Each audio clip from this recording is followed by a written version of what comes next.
just now I already briefed in Kasi. So just like what I said only.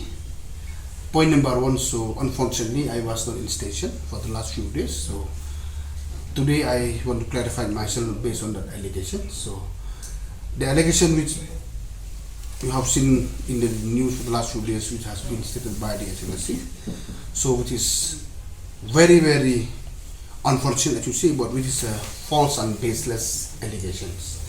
And it seems from the statement of some other political leaders also, the way how it moved, it seems this move is, politically motivated just to malign my image personally.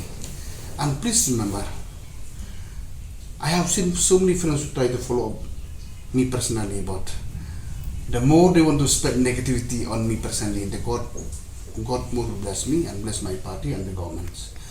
I am here to serve my people, very, very sincere. We are here to protect the state, the peoples and the country as a whole. We are your leaders. Please trust us. All these things is baseless allegation, which is not true at all.